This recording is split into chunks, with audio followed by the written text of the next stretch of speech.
اعوذ باللہ من الشیطان الرجیم بسم اللہ الرحمن الرحیم رب یسر ولا تعسر وتمم بالخیر وبک نستعین رب اشرح لی صدری ویسر لی امری واحلل عقدۃ من لسانی یفقہوا قولی واجعل لی وزیرا من اہلی آمین یا رب العالمین۔ السلام علیکم ورحمۃ اللہ وبرکاتہ۔ پیارے بچوں، امید ہے آپ نے پڑھنا لکھنا شروع کر دیا ہوگا۔ اب بار بار آپ کو کہنے کی ضرورت نہیں ہے، آپ میرے ساتھ ساتھ چل رہے ہوں گے، بلکہ میرے سے بھی آگے بھاگنا ہے آپ نے۔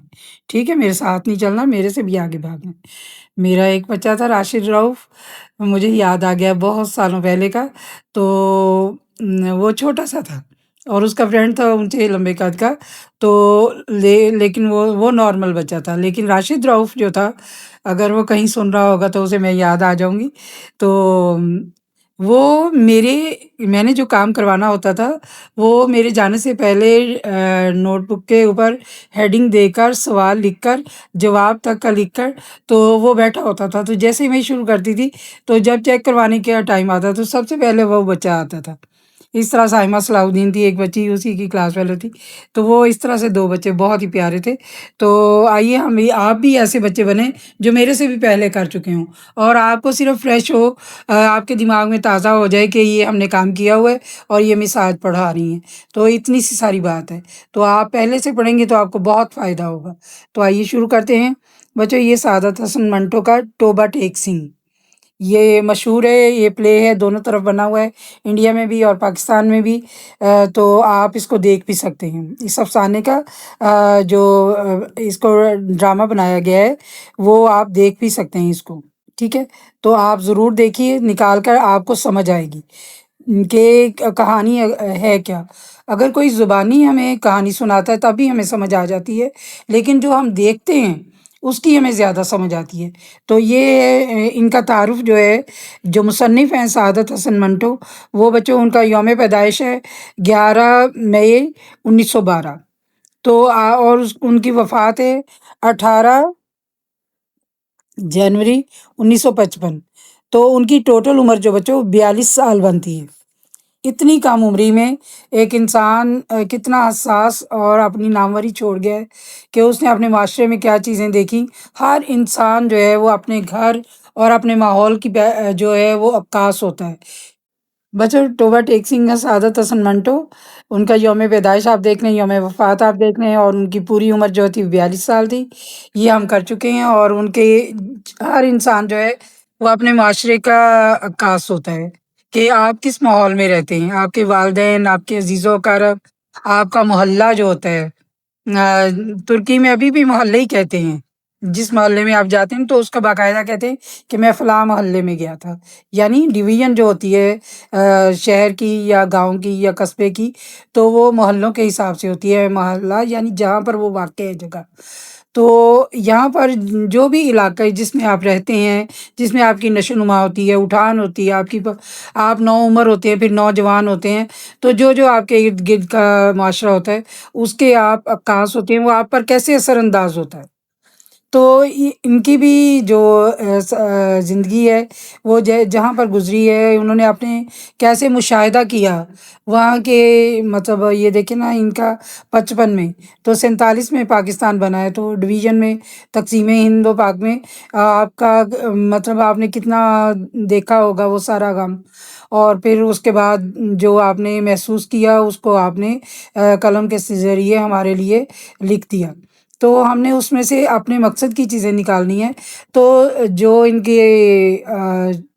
کی کم عمری میں ان کی وفات کی وجہ ہے، وہ ان کے جگر کی بیماری ہے، اور اس کے ساتھ ہی اس کو ساتھ لے کر چلنے کے باوجود انہوں نے اتنی اچھا کام، سوسائٹی کا، معاشرے کا ایک چہرہ دکھایا ہے ہمیں کہ معاشرے میں انسانوں کے ساتھ کیا ہو رہا ہے، انسانوں کی جو باریک بینی سے مشاہدہ کرنا ہے نا، کہ ایک انسان کو کیا محسوس ہوتا ہے، وہ یہ بتاتے ہیں کہ انسانوں پر کیا گزرتی ہے حالات کی وجہ سے۔ تو یہاں تک کہ انسان جو ہیں وہ اپنے اس میں اتنے محو ہو جاتے ہیں کہ ان کو اپنے حال کی خبر نہیں رہتی۔ انسانوں پر کچھ ایسے واقعات بھی گزر جاتے ہیں کہ وہ اپنے حال سے بے حال ہو جاتے ہیں، وہ پچھلے حال میں ہی رہتے ہیں، آگے بڑھنے کی ان میں کوشش جو ہے اور وہ جو امید ہے وہ تقریباً ختم ہونے کے برابر ہو جاتی ہے۔ تو آئیے دیکھتے ہیں کہ وہ ٹوبا ٹیکسنگ میں کیا کہتے ہیں۔ ہم دیکھتے ہیں کہ کیا انہوں نے لکھا ہے۔ یہ بچوں ٹوبا ٹیکسنگ ہے، یہ آپ کو پتہ ہے پاکستان میں ایک دیہاتی قصبہ ہے، بلکہ ایک شہر ہے۔ اب تو اس مطلب اس کو شہر کہنا چاہیے، کیونکہ اتنی آپ دیکھیں کہ ترقیاں ہو گئی ہیں، سڑکیں کہاں تک بہت اچھی پہنچ گئی ہیں، تو فوراً سے تعلیمی ادارے بھی وہاں پر پہنچ جاتے ہیں اور کھل جاتے ہیں۔ تو پہلے پرانے زمانے میں یہ ایک قصبہ تھا جہاں پر زراعت ہوتی تھی۔ تو بٹوارہ تقسیم ہند و پاک، ٹھیک ہے، ہندوستان اور پاکستان کا تقسیم ہونا، بٹوارہ بانٹنا، بٹوارے کے 2-3 سال بعد، یعنی ہندوستان اور پاکستان کی تقسیم کے 2-3 سال بعد پاکستان اور ہندوستان کی حکومتوں کو خیال آیا کہ اخلاقی قیدیوں کی طرح پاگلوں کا تبادلہ بھی ہونا چاہیے۔ اخلاقی قیدی یعنی میں مسلمان ہوں اور تم دوسرے مذہب کے ہو تو ہم الگ زمین کے ٹکڑے پر رہیں گے، یہ اخلاقی انہوں نے تقسیم کہا ہے۔ تو اس کے بعد یعنی جو لوگ اپنے ایک جگہ پر، میں نے جیسے بتایا ہے کہ ایک مقام پر، ایک حال پر آ کر ان کی ذہنی سطح جو ہے وہ آگے بڑھنے کو تیار نہیں، ان کو ہم پاگل قرار دے دیتے۔ تو پاگل تو نہیں ہوتے۔ پاگل کے معنی پتہ ہے کیا ہے؟ پا کے معنی ہے پانا اور گل کے معنی ہے بات، یعنی جو بات کو سمجھ جائے تو وہ پا لی اس نے بات، پاگل یعنی گل پا لی اس نے، تو ہم اس کو پاگل کہتے تھے۔ تو حالانکہ ہمیں اس کے معنی نہیں معلوم ہوتے، لیکن ہم اس کو جنونی یا اس طرح کی، جنون بھی وہی ہے کہ ایک چیز دل میں سما جانا اور اس کے آگے اس سے بڑھنا نہ، تو اسی طرح پاگل کے معنی بھی ہیں بات کو پال جانے والا۔ تو پاگلوں کا تبادلہ ہونا، یعنی جو ہسپتال ہے آپ کو لاہور میں پتہ ہے ایک خاص، تو وہاں پر جو اس طرح سے ذہنی سطح پر جن کی آگے مطلب وہ سوچنے کی صلاحیت ان کی معدوم کر دی جاتی ہے یا محو ہو جاتے ہیں وہ اپنے حال میں، تو ان کو اس جگہ پر جمع کروا دیا جاتا ہے۔ تو یہ اس کو پاگلوں کا تبادلہ بھی ہونا چاہیے، یعنی جو پاگل ہیں لوگ وہ بھی جو ادھر کے اس پاکستان کے مذہب کے ہیں، پاکستان میں رہنا چاہتے ہیں، وہ ادھر رہیں، اور جو دوسرے مذہب کے ہیں وہ ہندوستان چلے جائیں۔ یعنی جو مسلمان پاگل ہندوستان کے پاگل خانوں میں ہیں انہیں پاکستان پہنچا دیے جائے، اور جو ہندو اور سکھ پاکستان کے پاگل خانوں میں ہیں انہیں ہندوستان کے حوالے کر دیے جائے۔ ٹھیک ہے، یہ سمجھ آ گئی آپ کو؟ تو معلوم نہیں یہ بات معقول تھی یا غیر معقول۔ بہرحال دانش مندوں کے فیصلے کے مطابق ادھر ادھر اونچی سطح کی کانفرنسیں ہوئی۔ اچھا بچوں، یہ ہوئی لفظ آئے گا، جمع کا لفظ ہے ہوئی۔ اور بالآخر ایک دن پاگلوں کے تبادلے کے لیے مقرر ہو گیا۔ اچھی طرح چھان بین کی گئی، وہ مسلمان پاگل جن کے لواحقین ہندوستان ہی میں تھے وہیں رہنے دیے گئے، یعنی وہ پاگل خانے میں ہی رہے، کیونکہ وہ مسلمان تھے تو انہوں نے ادھر ہی رہنا تھا پاکستان میں۔ جو باقی تھے ان کو سرحد پار روانہ کر دیا گیا، یعنی جو دوسرے مذہب کے تھے ان کو ادھر بھیج دیا۔ یہاں پاکستان میں چونکہ قریب تمام ہندو سکھ جا چکے تھے، اس لیے کسی کو رکھنے رکھانے کا سوال ہی نہ پیدا ہوا، یعنی یہاں نہیں رکھنا ہندو اور سکھ کو۔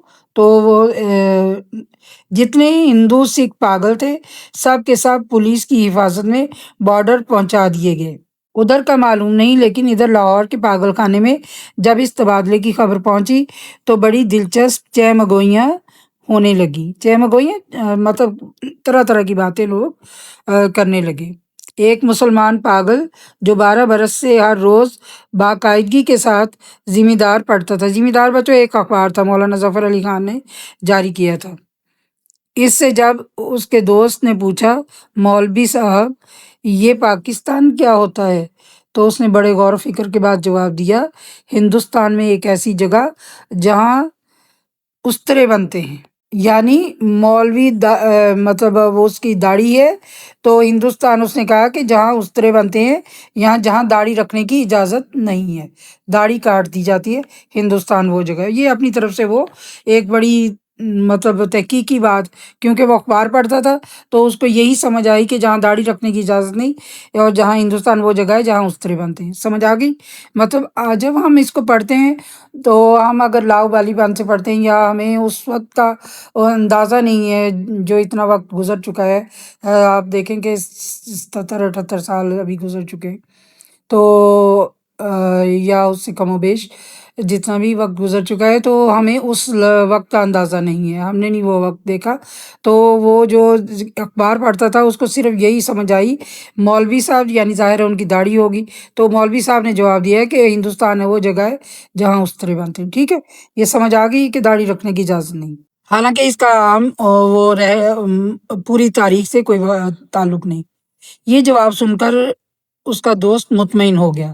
اسی طرح ایک سکھ پاگل نے ایک دوسرے سکھ پاگل سے پوچھا، سردار جی ہمیں ہندوستان کیوں بھیجا جا رہا ہے؟ ہمیں تو وہاں کی بولی نہیں آتی۔ دوسرا مسکرا دیا، مجھے تو ہندوستانیوں کی بولی آتی ہے، یعنی اردو، ہندوستانی، یعنی پنجاب ہے نا، تو یہاں عام طور پر پنجابی بولی جاتی تھی، اور اردو کو ہندوستانی کہا جاتا تھا، ٹھیک ہے؟ تو اس لیے وہ ان کی وہ ایک مطلب جیسے کسی کا مذاق اڑاتے ہیں یا کسی کو کم ترین کہنا ہو، تو وہ ہندوستانی کہنے کی بجائے ہندوستوڑوں کی بولی آتی ہے۔ ہندوستانی بڑے شیطانی آکڑ آکڑ پھرتے ہیں، یعنی وہ اردو بولنے والے جو ہے ان کے بارے میں بات کر رہے ہیں، یہ پنجاب کے سکھ ہیں، پاگل سکھ، تو یہ اردو کے بارے میں بات کر رہے ہیں، تو کہتے ہیں کہ جو اردو بولتے ہیں وہ بڑے مطلب فخر سے پھرتے ہیں، آکڑ آکڑ کر پھرتے ہیں، تو مطلب اترا کر پھرتے ہیں، یعنی جو جس کے سمجھ میں جتنی بات بیٹھ گئی ہے، جیسے مولوی صاحب کی بات بیٹھ گئی، ان کو مولوی بھی نہیں کہا انہوں نے، تو ان کو مولوی صاحب کو ذمہ دار اخبار پڑھ کے صرف اتنا ہی وہ سمجھ سکے کہ وہاں پر داڑھی رکھنے کی اجازت نہیں، وہاں اس طرح بنتے گی، یعنی داڑھی کاٹ دی جاتی۔ اور یہ جو ہے پنجاب کے دو پاگل ہیں سکھ، وہ کہتے ہیں کہ یہ اردو بولنے والوں کی جگہ ہے ہندوستان، جہاں پر وہ اردو بول کر اکڑ اکڑ کر، یعنی ہندی بول کر اکڑ اکڑ پھرتے ہیں۔ ایک دن نہاتے نہاتے ایک مسلمان پاگل نے پاکستان زندہ باد کا نعرہ اس زور سے بلند کیا کہ فرش پر پھسل کر گرا اور بے ہوش ہو گیا، یعنی جذبہ اور جنون یکجا ہو گئے، اور اس نے اتنا اپنا کچھ ہوش حواس کھو بیٹھا اور پھسل گیا۔ بعض پاگل ایسے بھی تھے جو پاگل نہیں تھے، ان میں اکثریت ایسے قاتلوں کی تھی جن کے رشتہ داروں نے افسروں کو دے دلا کر پاگل خانے بھجوا دیا تھا کہ پھانسی کے پھندے سے بچ جائیں۔ بچوں، عام طور پر جیسے اداروں کا مس یوز ہوتا ہے، تو اسی کی بات یہ بتائی کہ زیادہ ایسے قاتل وہاں پر پاگل خانے میں تھے جن کے رشتہ داروں نے ان کو پھانسی کی سزا سے، کسی بھی سزا سے بچانے کے لیے پاگل خانے میں، کہ یہ پاگل ہو گیا تھا اس لیے یہ کر دیا، تو ان کی جان بچانے کے لیے ان کو پاگل خانے میں جمع کروا دیا، کچھ سرٹیفکیٹس وغیرہ کو کچھ کر کے۔ یہ کچھ سمجھتے تھے کہ ہندوستان کیوں تقسیم ہوا اور یہ پاکستان کیا ہے، یعنی وہ تو ہوش مند تھے، لیکن صحیح واقعات سے وہ بھی بے خبر تھے، یعنی ظاہر ان تک اطلاعات نہیں پہنچتی تھی، لیکن وہ ہوش مند تھے۔ وہ لوگ اخباروں سے کچھ پتہ نہیں چلتا تھا، اور پہرہ دار سپاہی ان پڑھ اور جاہل تھے، یعنی اخباروں سے پتہ باہر کے حالات کا، جب ایک انسان باہر پھرتا ہی نہیں ہے، وہ ایک جگہ پر قید ہے، تو وہ اس کو کیا پتہ چلے گا؟ اور ان کے جو جس سے وہ بات کرتے ہیں وہ بھی ان پڑھ اور جاہل ہیں، ان کی گفتگو سے وہ کوئی نتیجہ برآمد نہیں کر سکتے تھے۔ ان کو صرف اتنا معلوم تھا کہ ایک آدمی محمد علی جناح ہے جس کو قائد اعظم کہتے ہیں، اس نے مسلمانوں کے لیے ایک علیحدہ ملک بنایا ہے جس کا نام پاکستان ہے۔ یہ کہاں ہے؟